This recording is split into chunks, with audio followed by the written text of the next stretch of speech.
Good morning. Le président, bonjour. Bonjour. Bonjour à vous, monsieur le témoin. Bonjour à tout le monde. Je donne immédiatement la parole à la défense. Donc je lui redonne la parole. La défense de monsieur Gbagbo, qui va continuer à lui poser des questions. Et je suppose que cela devrait se terminer pendant le premier volet d'audience, à un moment donné.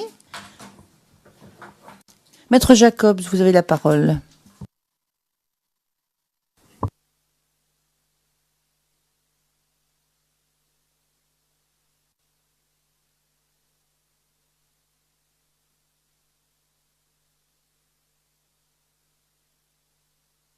Bonjour Monsieur le Président, Mesdames, Messieurs les juges.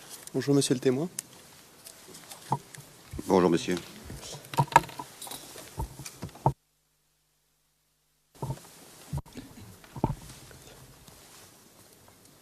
Donc, nous allons reprendre où nous avons laissé hier.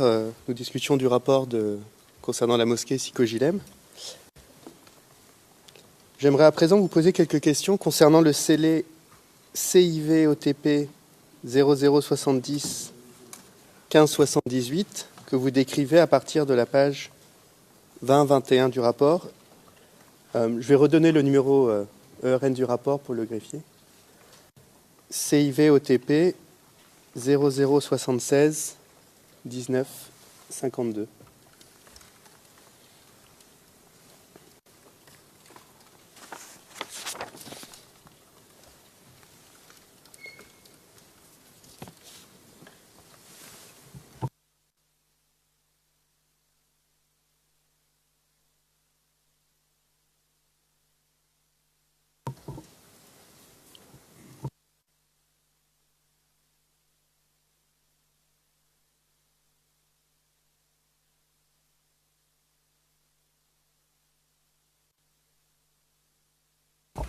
For clarifications, could you please...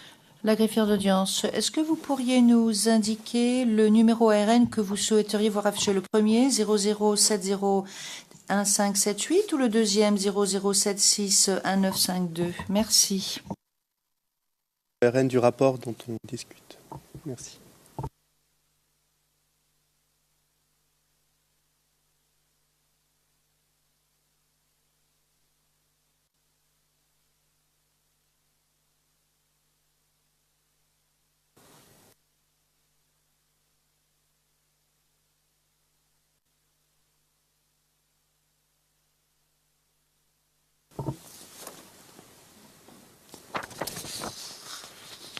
Donc ma première question, c'est qu'à la page 20-11 de votre rapport, et vous l'avez confirmé hier en audience, vous avez indiqué que vous avez matérialisé une trajectoire balistique à l'intérieur du muret où vous avez trouvé le projectile. Juste une question de clarification. Si je comprends bien, une trajectoire balistique, c'est d'identifier la trajectoire d'une balle, donc son point d'origine, et je ne vois rien dans le rapport sur cette question. Si vous pouviez nous dire si vous avez identifié l'origine possible du tir que vous avez identifié.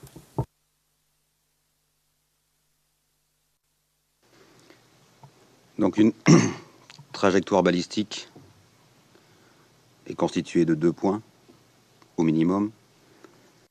Sur le muret se trouvait un trou que vous pouvez voir sur la photo à la page CIV OTP 0076 2011.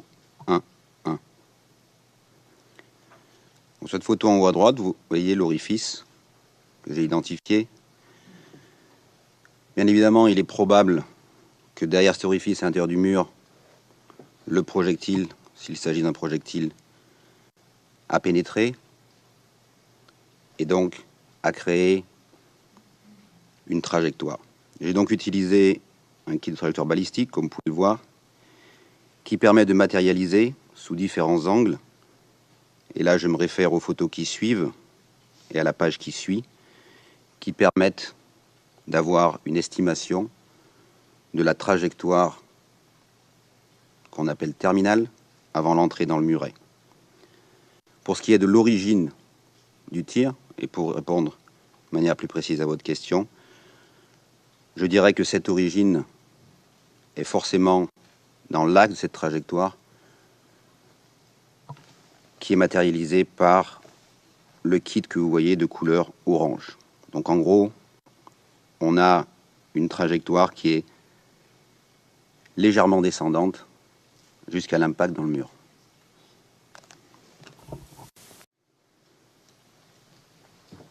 Il est clairement impossible d'identifier le point d'origine du tir. Ce que je peux dire, c'est que le tir provient d'une ligne droite, en supposant que le tir soit à courte distance. Autrement, on aura une trajectoire relativement parabolique du projectile. Donc le point d'origine serait sur cette trajectoire, dans la continuité du kit orange que vous voyez. Maintenant, pour déterminer le point d'origine, il faudrait une distance de tir, auquel cas il faudrait travailler sur des résidus de tir, comme je l'ai expliqué hier, qui permettent d'estimer une distance. En tout état de cause, je n'ai réalisé aucun test de distance de tir, pour la seule et simple raison que ce muret était soumis aux conditions atmosphériques pendant plusieurs années, et donc il était, à mon avis, totalement vain d'essayer de déterminer une distance de tir.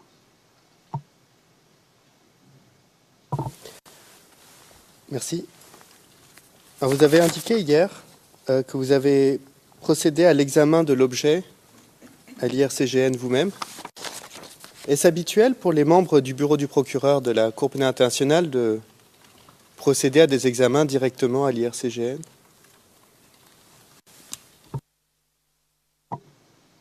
Je ne sais pas si c'est habituel, puisque j'ai seulement rejoint la Cour pénale internationale le 2 février 2015. Ce que je peux dire, c'est que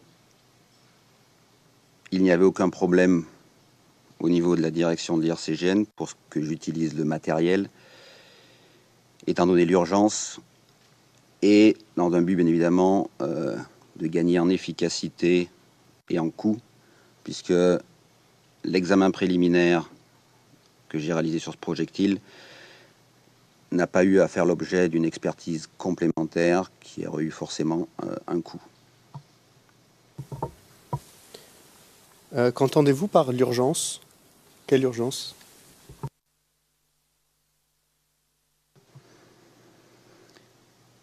Je pense que vous savez tout aussi bien que moi que lorsqu'on est commis expert et lorsqu'on doit réaliser des actes scientifiques, les procureurs sont très exigeants au niveau des délais et bien évidemment, ce qui est tout à fait logique, souhaitent avoir les résultats le plus rapidement possible.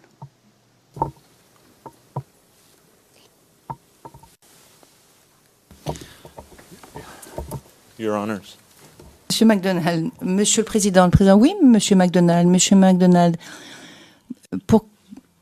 à titre de rappel, il ne faut pas oublier les retards inhérents à l'époque pour ce qui était des listes de documents. Le Président, je pense qu'il est absolument normal que quelqu'un nomme quelqu'un et souhaite obtenir les résultats aussi rapidement que possible. Donc il n'y a absolument aucun mystère là-dedans. Et je continue. Well, Le Président, écoutez, c'était au sujet de l'urgence. Mais poursuivez, maître.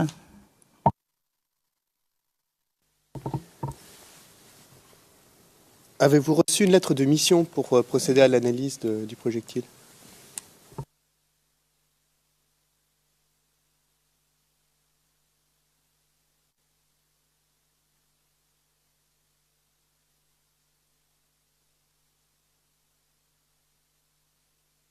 may I say that I don't understand the question? Président, puis-je vous dire que je ne comprends pas la question en anglais en tout cas. Avez-vous reçu une déclaration de mission? Qu'est-ce que vous entendez? Une lettre de mission? Qu'entendez-vous par cela? Procéder à des expertises. Est-ce qu'il a reçu une lettre de mission particulière pour procéder à l'expertise de cet élément qu'il a trouvé à la mosquée Sikojilem? Pour procéder à l'expertise de cet élément.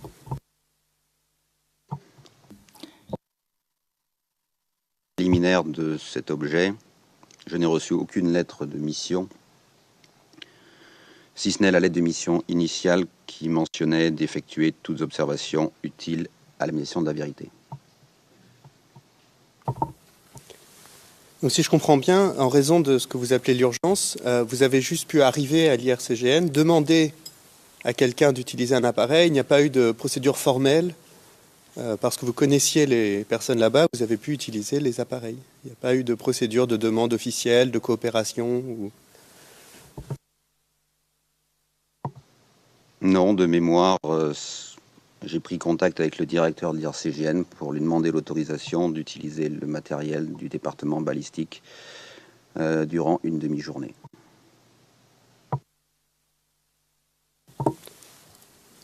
Et quels autres membres de l'IRCGN étaient présents lors de votre analyse ?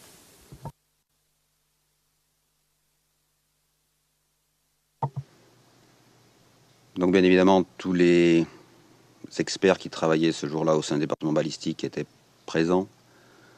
Certains travaillaient sur d'autres expertises, puisque le laboratoire balistique comporte tous les instruments principalement dans le même local, dont d'autres experts étaient présents et vaquaient à leurs occupations et à leurs expertises. Donc pour être clair, ma question, qui était là pendant votre expertise, pour conduire l'expertise que vous dites avoir menée ? Est-ce que vous voulez que je cite les noms Can I ask? Le président, puis-je poser une question? Quelle est la pertinence? Qui était là? D'autres personnes étaient là probablement. Quelle est la pertinence, maître? Tout seul. No, I asked you. Président, non mais moi je vous ai posé une question, maître. Quelle est la pertinence? Pourquoi souhaitez-vous savoir qui se trouvait dans le laboratoire? La question n'est pas qui était présent dans le laboratoire, mais qui a conduit. Est-ce que le témoin a conduit l'expertise tout seul ou pas? Il me semble que c'est pertinent par rapport à l'évaluation de son rapport. Monsieur le témoin? J'ai conduit l'expertise tout seul pour l'utilisation de certains matériels qui avaient été remplacés depuis mon départ de l'IRCGN en 2006. J'ai bien évidemment demandé une explication rapide comment le matériel fonctionnait, mais c'est moi qui ai conduit l'expertise tout seul. J'ai par ailleurs demandé des photographies que vous pouvez voir à la page CIV OTP 0076 2067. Photographies qui appartiennent à l'IRCGN, qui font partie de leur référence, leur collection de références. Et bien évidemment, éléments que je n'avais pas en ma possession, puisque nous n'avons pas une telle base de données, banque de données au niveau de la Cour pénale internationale. Donc j'ai utilisé dans mon rapport des photographies qui m'ont été fournies par l'IRCGN. Mais toute l'expertise, les mesures, les dimensions de l'objet, de l'impression de champ, jusqu'à la conclusion, relève de mon expertise.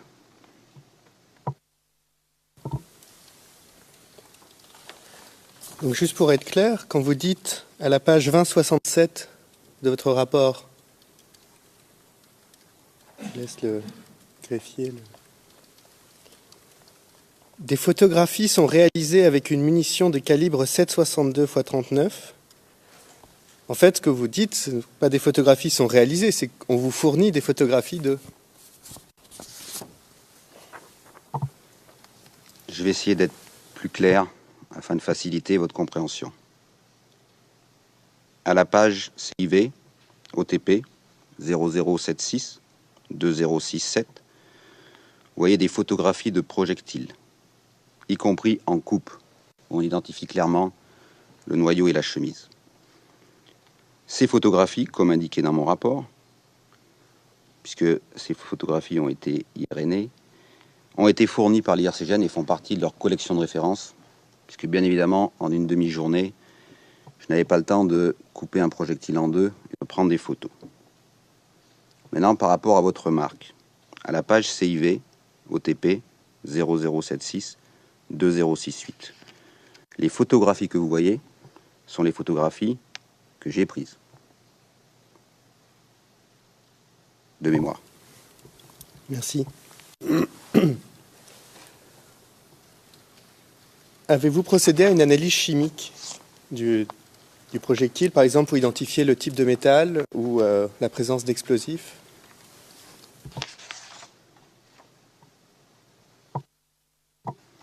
Je n'ai procédé à aucune analyse chimique pour la seule et simple raison que celle-ci ne me paraissait pas pertinente.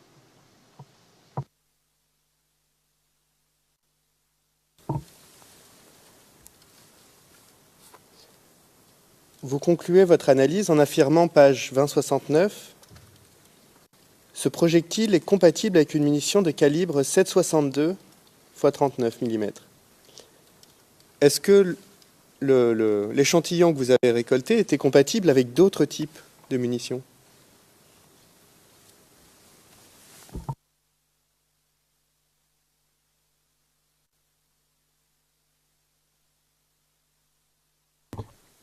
Could you please repeat the end of... Le président, pourriez-vous répéter la fin de la question? C'est une requête de la part des interprètes. Que vous avez trouvé à la mosquée Sikogilem était compatible avec d'autres types de munitions que des calibres 7,62 x 39.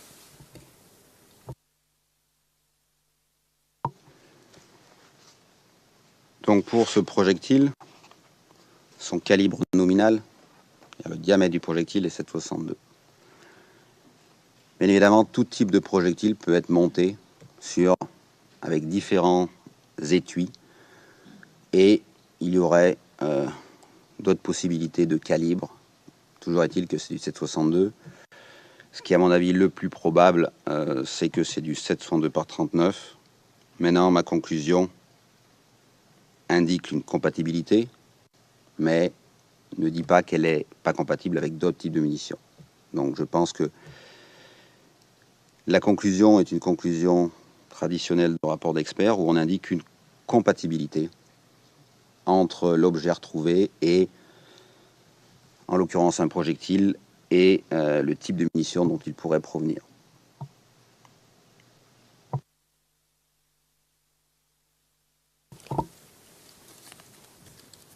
Vous avez indiqué aux représentants du bureau du procureur hier, et je cite les transcrits français, real time, page 38,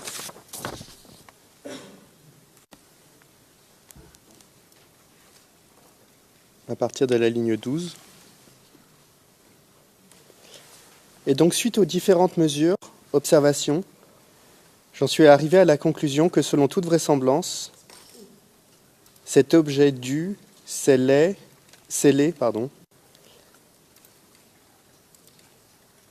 OTP 0070 15 78, était une partie de la chemise d'un projectile et que ce projectile était compatible avec une munition de calibre 76.2/39, munition de Kalachnikov AK-47. Fin de citation.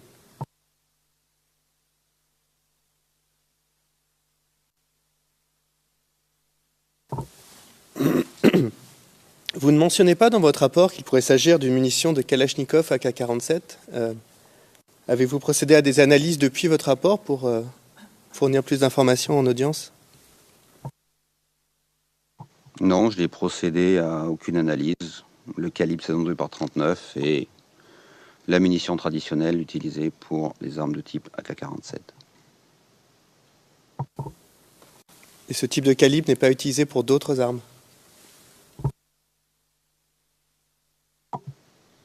Ce calibre peut être utilisé également pour d'autres types d'armes et marques d'armes.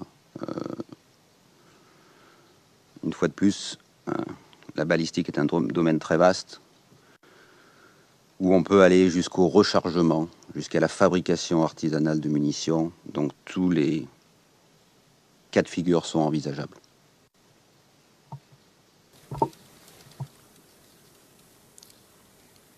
Quand vous parlez de fabrication artisanale, donc ce que vous avez identifié à la mosquée Sikogilem pourrait provenir d'une arme artisanale ou d'un projectile de fabrication artisanale?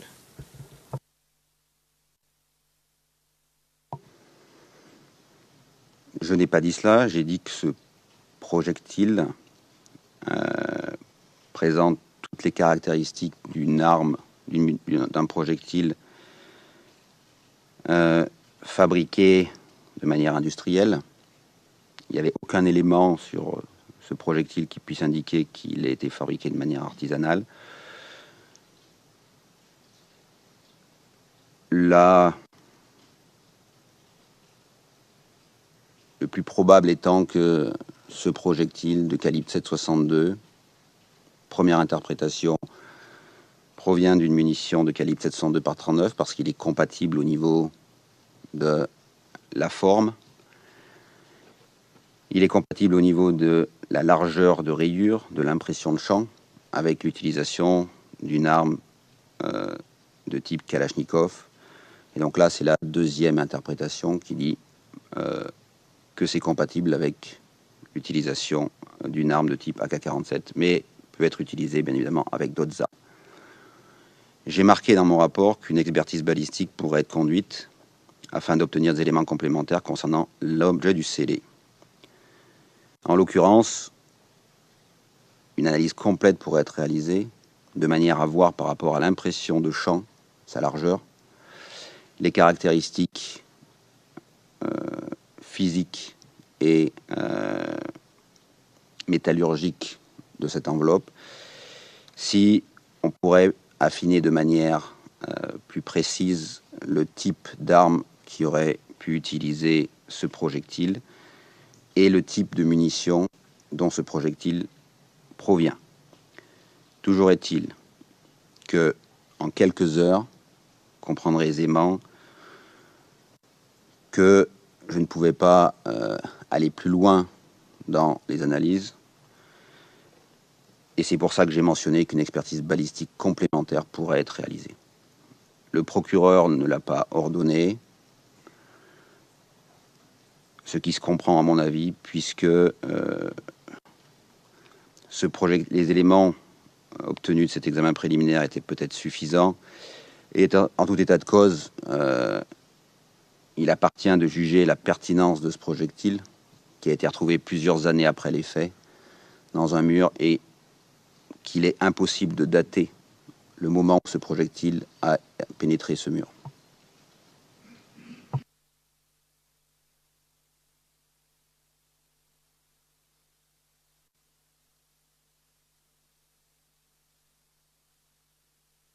Merci, monsieur.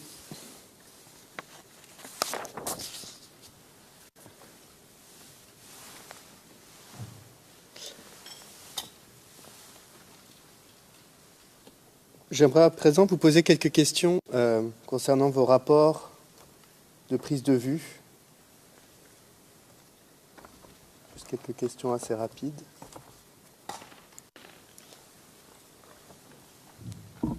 Donc je donne les références pour le dossier, mais je n'ai pas besoin de le montrer.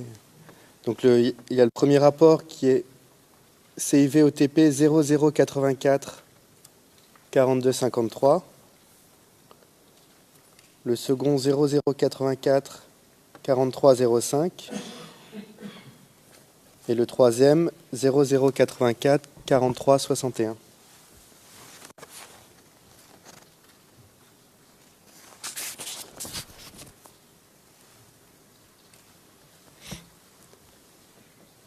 Donc pour ces trois rapports, vous nous avez expliqué hier qu'il s'agissait de prendre des photos et des vidéos de différents lieux dans Abidjan. Vous a-t-on expliqué quel était le but de ces prises de vue ?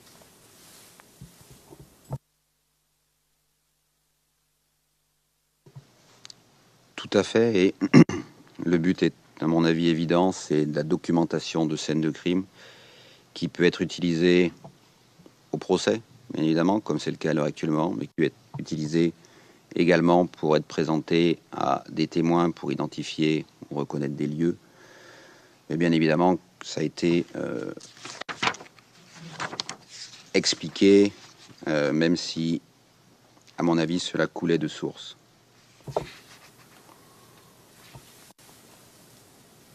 Merci. Avez-vous fait des démarches sur place pour interroger des personnes ou vous informer sur d'éventuels changements, construction, rénovation, démolition, qui auraient pu avoir lieu entre 2010 et 2014, au moment où vous y êtes ? 2015, pardon.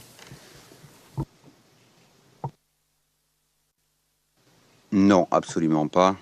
Comme je l'ai indiqué d'ailleurs hier, le travail de l'expert n'est pas d'aller interroger les personnes sur place, c'est de faire de la documentation de scènes de crime.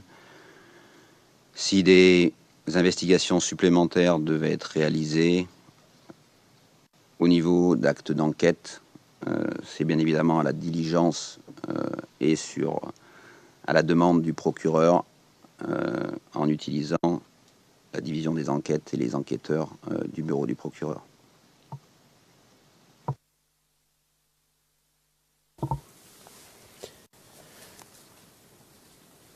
Je me permets de rajouter que mener une enquête de ce type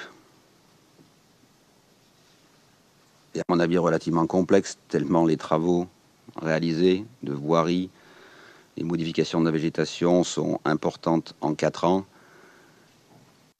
Donc ça demanderait un travail très conséquent pour, à mon avis, un résultat qui serait relativement minime en termes de preuves et de valeurs probantes.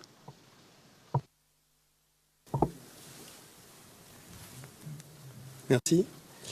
Lors de vos visites sur place pour effectuer ces prises de vue, avez-vous été accompagné d'autorités locales ?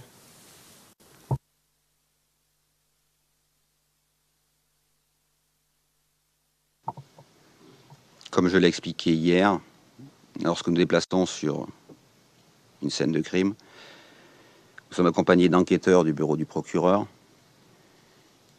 dont la tâche est pour eux de s'occuper de notre sécurité, nous permettre de travailler dans les meilleures conditions possibles. Et leur rôle, entre autres, pour répondre à votre question, est de faire la liaison avec les autorités locales, quelles qu'elles soient.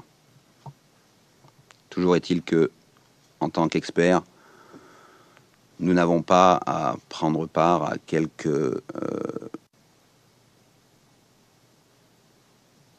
discussions que ce soit. Concernant Abidjan, il me semble avoir accompagné un enquêteur lorsqu'il était allé au ministère de la Justice. Il me semble que c'était au départ de la mission pour obtenir toutes les autorisations nécessaires pour réaliser la mission. Souvenez-vous avec qui a eu lieu cette réunion ? Je ne me souviens pas du nom de l'autorité locale. Il faudrait que je vois dans mes notes, mais certainement que l'enquêteur, puisque c'est le rôle de l'enquêteur, qui a participé à cette réunion, l'a consigné dans un mémorandum ou un investigator's note.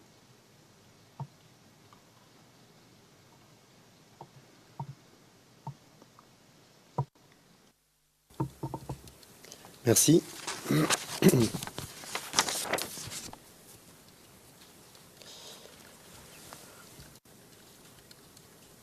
Je passe à présent au rapport suivant, qui est celui, je donne son numéro, CIVOTP 0083 1419.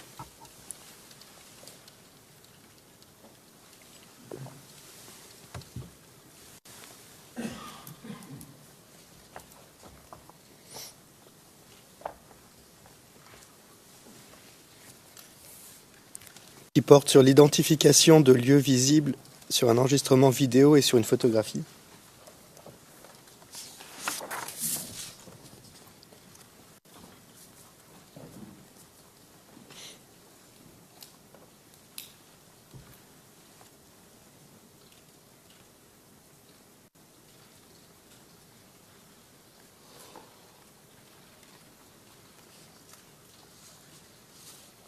Donc si je comprends bien, dans ce rapport, vous comparez des images extraites d'une vidéo qu'on vous a fournie et des photos que vous avez prises à Abidjan, n'est-ce pas ? Tout à fait, plus, il me semble, une comparaison d'une ou deux photos, également pièce de question avec les photographies de comparaison que nous avions réalisées à Abidjan. Au moment de la rédaction de ce rapport, combien de fois aviez-vous été à Abidjan?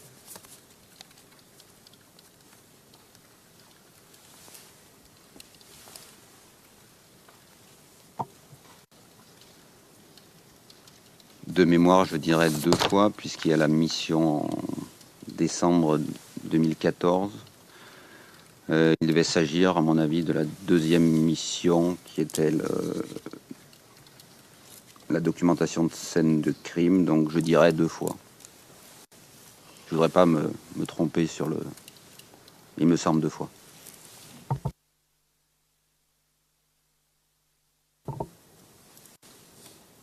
Donc, est-ce juste de dire que votre connaissance des lieux, de la géographie d'Abidjan, était assez limitée au moment où on vous demande de rédiger ce rapport?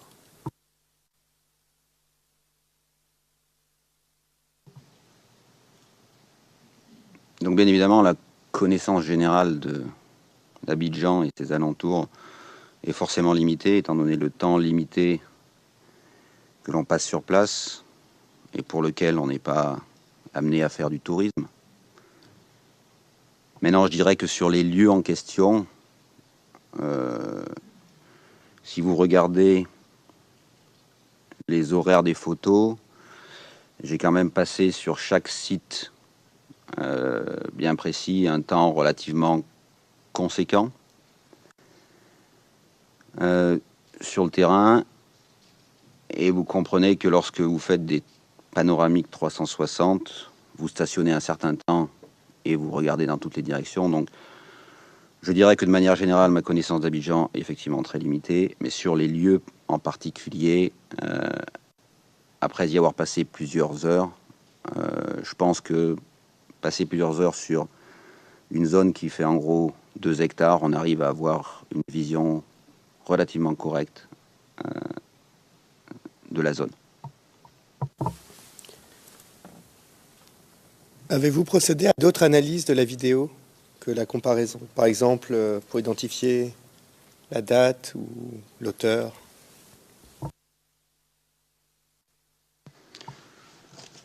Je n'ai procédé à aucune autre analyse de la vidéo en vue d'identifier la date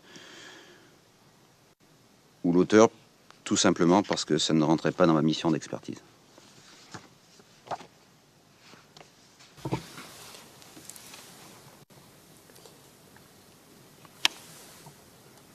Et si je comprends bien votre rapport, vous avez analysé la vidéo jusqu'à la minute 8:15. Pourquoi ne pas avoir procédé à l'analyse de toute la vidéo pour identifier les lieux?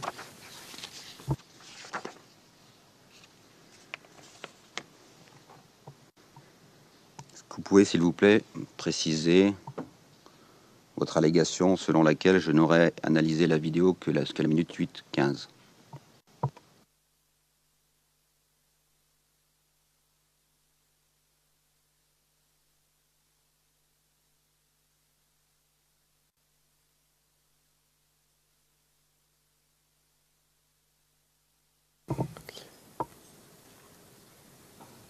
Vous faites une liste, je vais juste prendre la conclusion, à la page 1438, pardon, où vous résumez votre analyse et vous listez un certain nombre de séquences. Et ces séquences s'arrêtent à la minute 8, minute 15. Donc, c'est d'où ma question, pour essayer de comprendre.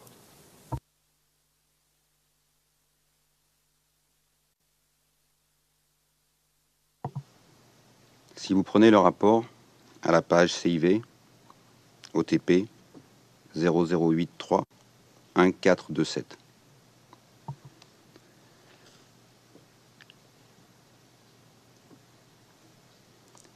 Il est indiqué au paragraphe 19, entre le 29 juin et le 30 juin 2015, les images extraites des séquences pertinentes du fichier vidéo pièces de question sont visionnées individuellement.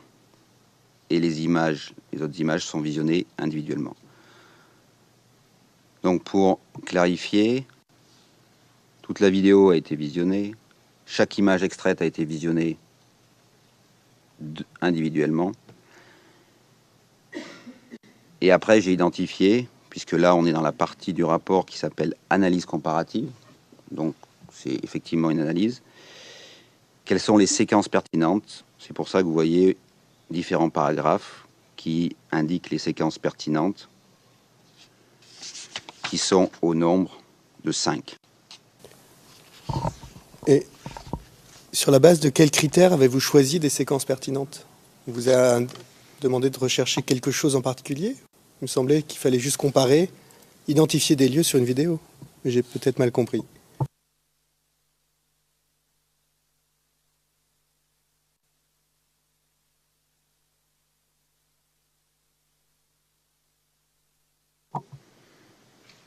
Si vous relisez la lettre de mission à la page CIV OTP 0083 1422, il est mentionné dans la lettre de mission du procureur « Effectuer toute comparaison visuelle que vous jugeriez pertinente entre les pièces de question et les pièces de comparaison afin de tenter d'identifier les lieux depuis lesquels tout ou partie des pièces de question ont été réalisées. » Je veux bien vous fournir une autre explication. En ce qui me concerne, cela paraît très clair. Excusez-moi, mais je vous ai demandé sur quels critères. Donc me dire qu'on vous a demandé de sélectionner des passages pertinents ne Could you start the question again? Le juge président, pourriez-vous reprendre votre question, car vous vous êtes coupé la parole. Donc me relire la lettre de mission où on vous demande de choisir des passages pertinents ne répond pas à ma question, monsieur le témoin. No, objection, Your Honor. Monsieur MacDonald, objection, monsieur le président. Le président, monsieur MacDonald. Il me semble que cette question est tout à fait légitime, monsieur MacDonald. Je dirais, monsieur le président, que oui, en effet, cela nous permet d'obtenir le prémisse, le début d'une réponse. No, peut faire sortir le Mr. témoin. McDonald, I think it's Le juge président, la question est tout à fait fondée, légitime. Monsieur MacDonald, pour l'instant, monsieur le président, la manière dont ce contre-interrogatoire est mené me pose problème. Nous n'entrons pas dans le vif du sujet. Nous restons, pour ainsi dire, à la surface des choses. Ce n'est pas une question de... Excuse me. Stop. This is Le juge président, arrêtez. Il s'agit de votre interprétation quant à la pertinence de la question. Et il me semble que M. Jacob devrait pouvoir poursuivre et poser ces questions aux témoins de manière appropriée sur le fond de ce rapport. On ne peut pas se permettre de critiquer la méthode d'interrogation à condition que cela ne sorte pas du cadre prévu, bien entendu. Allez-y. Monsieur le témoin, but in any case, I just Le juge président, quoi qu'il en soit, je tiens à dire quelque chose. Nous avons une lettre de mission dans ce rapport qui nous en dit très long déjà, et qui dit beaucoup de choses, qui contient beaucoup d'informations. C'est ainsi que je vois les choses. Donc, lorsque vous demandez, eh bien, pourquoi avez-vous pris les photos? Tout simplement parce que cela a été demandé dans la lettre de mission, demandé de manière très claire. Parfois, la réponse à vos questions se trouve de manière évidente dans le rapport. Veuillez continuer, monsieur Jacob. monsieur le témoin, faut-il que je répète la question ou... Non, j'ai très bien compris votre question. Mon interprétation de la lettre de mission est que le but est d'identifier des lieux. Donc de manière toute naturelle, l'identification des lieux ne peut se faire qu'au niveau visuel. Cette identification des lieux va bien en passer sur des similitudes entre ce que l'on voit sur les pièces de question et ce que l'on voit sur les pièces de comparaison. Donc vous avez peut-être une interprétation différente. Toujours est-il que la mienne était qu'il fallait identifier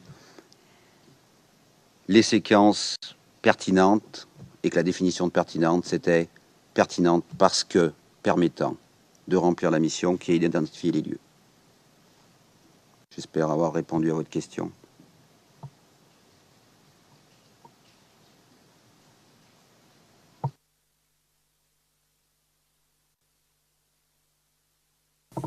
Merci, monsieur le témoin. Je passe à présent au dernier rapport que vous avez rédigé, donc celui sur la vidéo du 3 mars. Je rappelle son numéro ERN CIV-OTP 0089 10 30.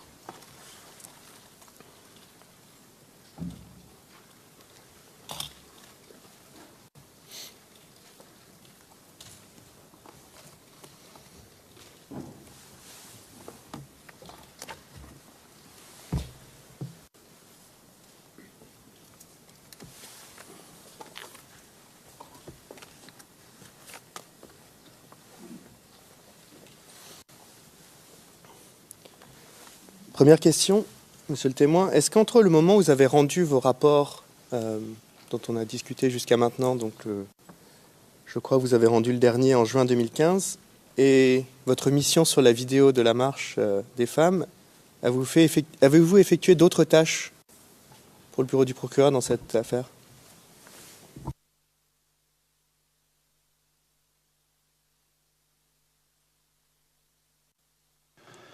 J'ai certainement dû effectuer d'autres tâches, puisqu'on a en gros deux niveaux d'activité au service des procureurs.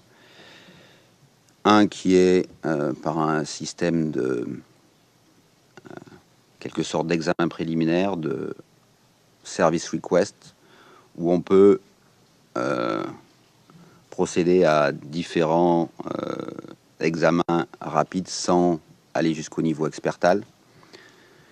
Et la deuxième façon d'être saisi par un procureur est une lettre de mission. Je n'ai pas mes notes avec moi, je pourrais vous dire si j'ai fait d'autres tâches. Certainement que j'en ai fait pour des petits actes de police scientifique qui ne requéraient pas la rédaction d'un rapport d'expertise, puisque ce sont des actes techniques. Je vous donnerai quelques exemples d'actes techniques qu'on peut réaliser. Améliorer la bande audio d'un enregistrement, quelque chose qui est fait avec ce système SIDAR, qui est très aisé puisque le système génère automatiquement la rédaction d'un rapport et que c'est uniquement un acte technique où aucune expertise particulière n'est demandée. Mais j'ai certainement effectué d'autres petites tâches, entre guillemets, pour le procureur dans le cas de la Côte d'Ivoire.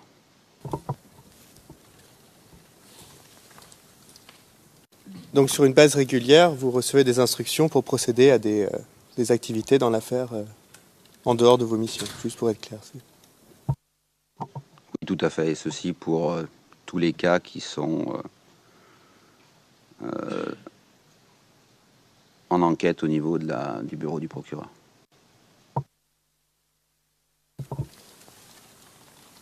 Donc, vous et Alan French, l'expert qui a écrit le rapport avec vous, avez reçu votre lettre de mission le 29 octobre 2015.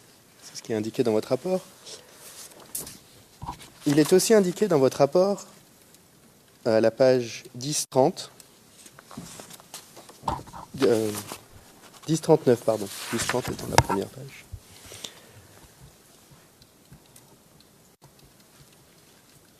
Que le 21 septembre, on vous a fourni un CD avec la vidéo. Et je cite en anglais, paragraphe 19.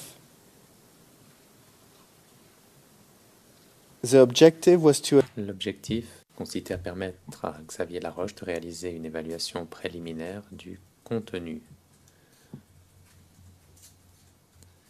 de ce CD-ROM.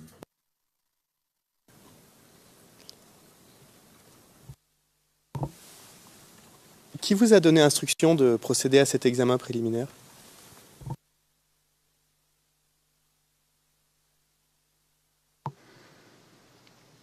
De mémoire,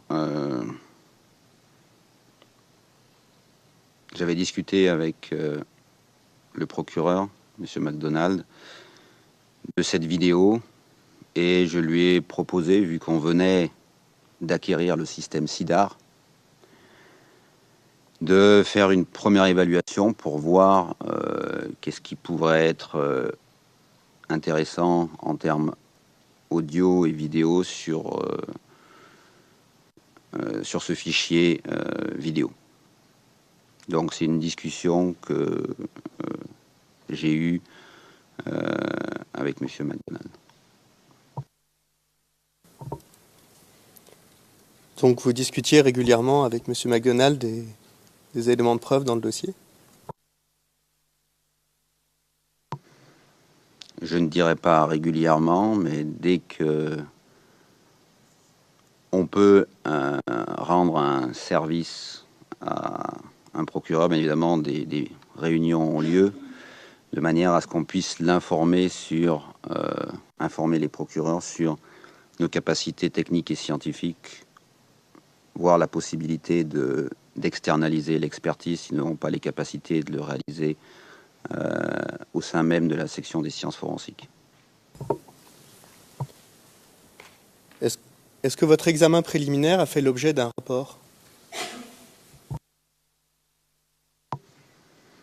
Cet examen préliminaire n'a fait l'objet d'aucun rapport, puisque c'est une première évaluation. Donc c'est pas un examen, c'est une évaluation, où là j'ai utilisé la vidéo en question et essayé de voir quelle pourrait être, quelle technique on pouvait utiliser, quels moyens on pouvait utiliser de manière à aller vers la manifestation de la vérité.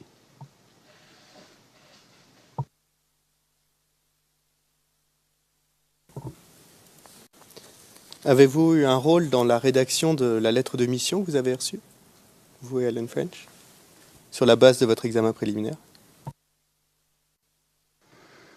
Tout à fait, comme je l'ai indiqué hier à la Chambre, il y a toujours un échange entre un procureur et un expert de manière à rédiger une lettre de mission qui soit techniquement et scientifiquement correcte et qui soit réalisable par l'expert.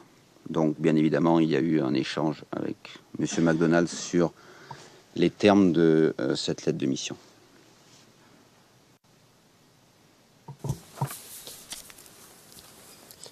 Savez-vous comment Alan French a été contacté?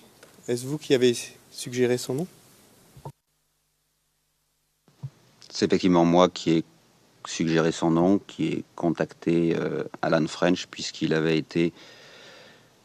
il travaille pour la compagnie Cedar Cambridge, qui fournit le matériel Cedar Cambridge Forensic System, et qui plus est avait été mon instructeur lors de la formation que j'ai reçue à Cambridge pour l'utilisation du système Cedar.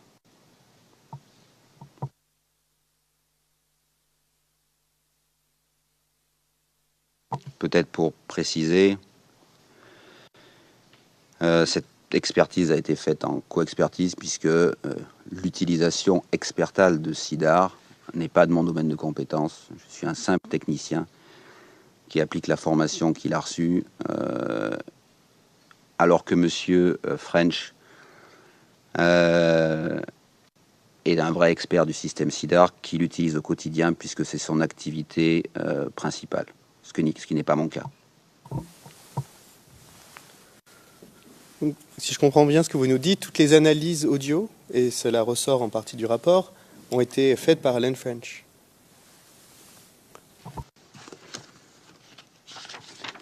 Si vous reprenez le rapport,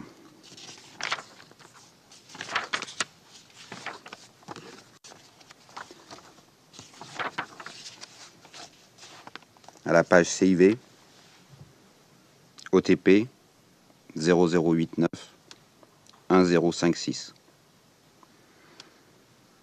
Le paragraphe grand 3C, intitulé Forensic Examination of the Audio Part of the Video File CIV OTP 00770411.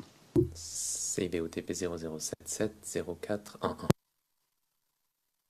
Très clairement que Alan French, tout ce que Alan French a réalisé et tout ce que j'ai réalisé.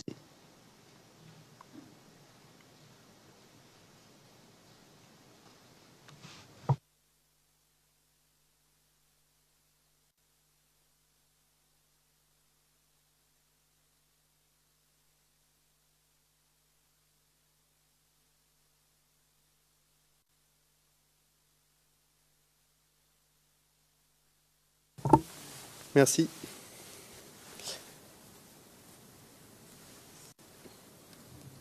Au moment de discuter de cette vidéo avec Monsieur MacDonald, avez-vous discuté du fond des incidents qui seraient produits le 3 mars 2011 ?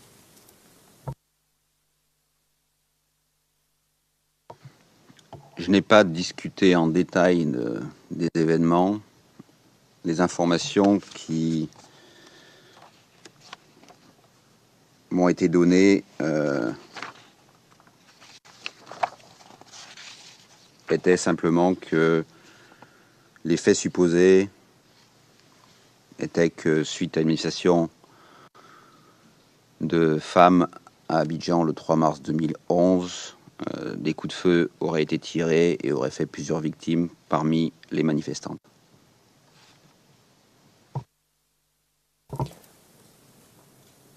Juste pour être clair, ces informations dont vous nous parlez ont été fournies par le bureau du procureur.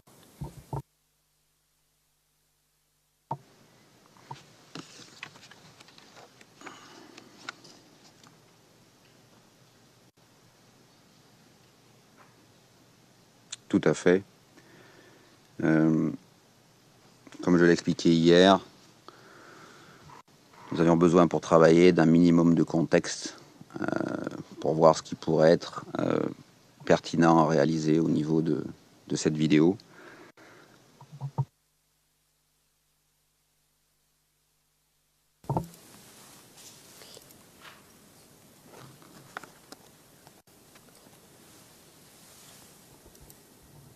Avez-vous procédé à des analyses pour déterminer la date de la vidéo, par exemple, ou le type d'appareil qui a été utilisé pour enregistrer la vidéo ?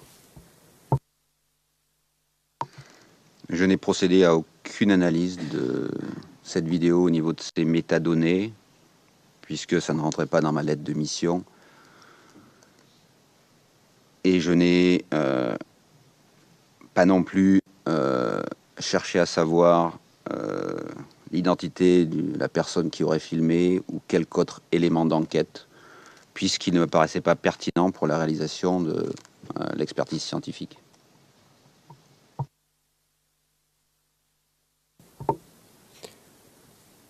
Est-ce que le type d'appareil avec lequel une scène est enregistrée ne peut pas affecter son analyse vidéo-audio ? Selon que ce soit un iPhone ou une caméra professionnelle, ça ne peut pas changer l'analyse ?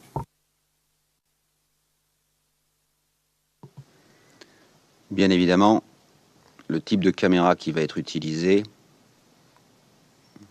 peut avoir une influence sur la qualité de l'enregistrement. Néanmoins, pour ce qui nous intéresse ici, la vidéo est relativement claire et il n'est pas besoin qu'on ait filmé en 4K ou des formats plus élevés que la qualité de la vidéo en elle-même. En ce qui concerne le son, bien évidemment, le microphone d'une caméra, quelle qu'elle soit, que ce soit un téléphone portable ou une caméra en tant que telle, va avoir une influence sur le spectre qui est enregistré. Ici, la qualité est suffisante pour arriver à distinguer des bruits. C'est ce que j'ai appelé au niveau acoustique et leur interprétation de la personne au niveau psychoacoustique. Et si on voulait faire une expertise très précise au niveau de l'identification des armes, c'est un domaine qui est très difficile, comme je l'ai expliqué hier, avec tous les paramètres qui interviennent. Et comme il a été publié au niveau scientifique, notamment par Yann de Kinder, c'est que les microphones traditionnels ne permettent pas d'enregistrer une signature acoustique. Il faudrait des sonomètres bien plus précis, étant donné le caractère impulsionnel des coups de feu, et qu'en tout état de cause, il me semble que la publication de mémoire date fin 90, début 2000, qu'il les paramètres influençant l'enregistrement d'un coup de feu, du bruit d'un coup de feu, ont plus de variabilité que la variabilité du signal acoustique de différentes armes à feu. Merci. Alors, même si j'ai bien compris, c'est Alan French qui a produit l'analyse audio, juste revenir sur un ou deux points de ce que vous avez dit au bureau du procureur hier.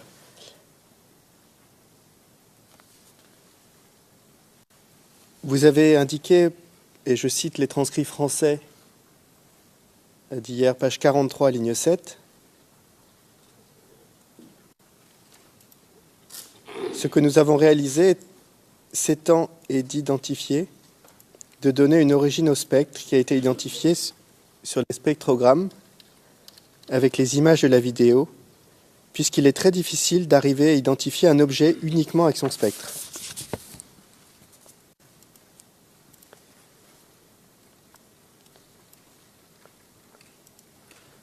Donc si je comprends bien, sans confirmation visuelle, vous n'avez aucune possibilité, aucune certitude de ce que représenterait ce que vous appelez un spectre sur un spectrogramme.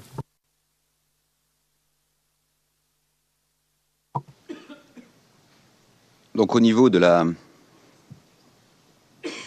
psychoacoustique, tout être humain, tout être vivant qui est doté d'une ouïe est capable d'entendre des sons. L'être humain est capable d'enregistrer un spectre entre 15 Hz et de mémoire 18 kHz, donc 18 000 Hz. Ce qui varie bien évidemment tout au long de sa vie, puisqu'on perd au niveau de l'audition. Et de traiter ce signal et de l'interpréter par rapport à la connaissance qu'il en a et attribuer à un son une origine. Donc, évidemment, on est en mesure de faire la différence entre un sifflet et une vuvuzela, d'identifier éventuellement un instrument de musique qui produit un son. En l'occurrence, il s'agit de détonation. Donc, le bruit qui est créé par l'arme à feu, par une arme à feu, comme je l'ai expliqué hier, il y a deux bruits. Il y a le bruit du projectile, deux bruits principaux, hormis les bruits annexes qui sont des bruits mécaniques de fonctionnement de l'arme. Donc on a le bruit de la détonation et le bruit du projectile. En l'occurrence, sans la vidéo, on pourrait simplement dire qu'on est en présence d'une détonation qui pourrait bien évidemment être créée par, qui détonation dit explosif. Donc ça pourrait être une arme à feu, mais ça pourrait être également une détonation explosive et on aurait un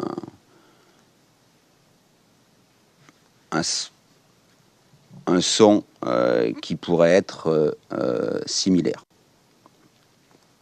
Et en l'occurrence, nous avons été en mesure de mettre en rapport ce son qui est entendu, qui est interprété comme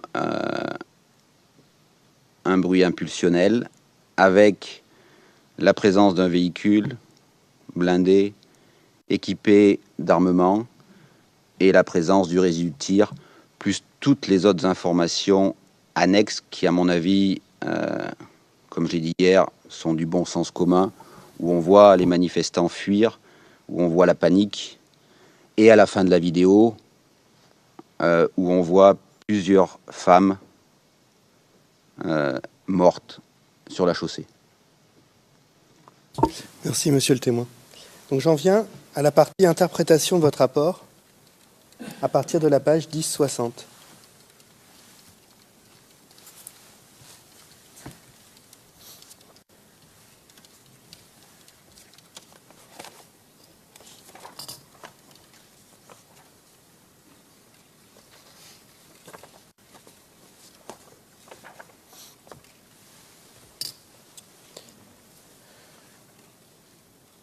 J'ai dit 1060, pardon, 1068. Excusez-moi. Donc à la page 1068, Vous décrivez les caractéristiques d'un BTR 80.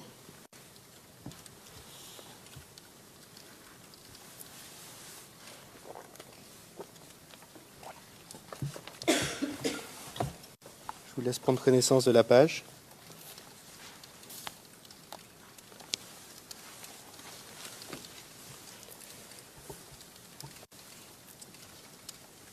Et j'aimerais vous montrer un document. C'est le numéro CIV D15 0004 2531. C'est un document public. Et nous avons une copie papier pour le témoin si nécessaire.